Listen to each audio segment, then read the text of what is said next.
సౌందర్యలహరిలో 41వ శ్లోకం వరకు గల భాగాన్ని ఆనందలహరి అన్నారు.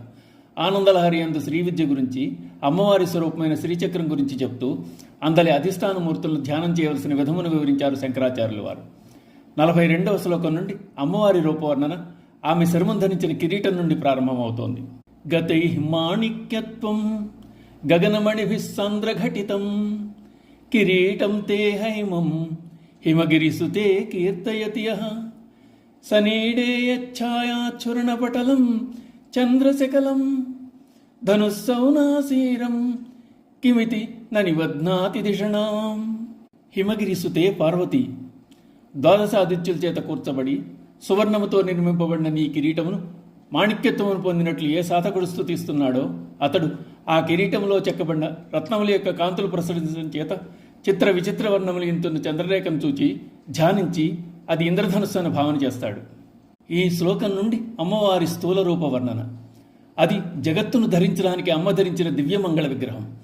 అమ్మవారు నామాతీత, రూపాతీత. ఆమెకు విగ్రహంతో పని లేదు, కానీ అన్ని నామాలు అన్ని రూపాలు ఆవిడవే. శ్రీ విద్యకు అధిదేవత అయిన తల్లి లలితా మహాత్రిపుర సుందరి మూర్తిని ఇప్పుడు భావన చేస్తున్నాం. చిదగ్నికుండం నుండి నిరాకార రూపిణి అయిన అమ్మ సాకార రూపంతో ఆవిర్భవించింది. దేవతలకు కిరీటముతో కూడుకున్న అమ్మ శిరోభాగం మొదట దర్శనమయ్యింది. అమ్మ శిరము నుండి క్రమేపీ పాదముల వరకు గోచరమయ్యాయి. వసిన్యాది వాగ్దేవతలు ఏ క్రమంలో అమ్మవారిని వర్ణించారో శంకరుల వారు ఇక్కడి నుండి అదే క్రమంలో చూపిస్తున్నారు.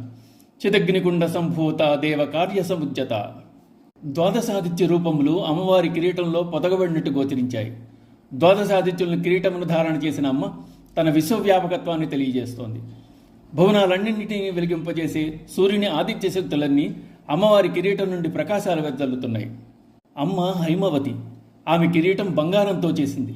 ఆ కిరీటంలో స్వర్ణమయమైన ఆదిత్యుని ప్రకాశం ఉంది. ఆ కిరీటాన్ని ఎవరు కీర్తన చేస్తున్నారో వారికి అమ్మవారి భావన వస్తుంది. ఆ కిరీట కాంతులు అమ్మవారు అలంకారంగా ధరించే చంద్రరేఖపై ప్రసరించి చిత్రవర్ణములతో చంద్రరేఖ కనబడుతోంది.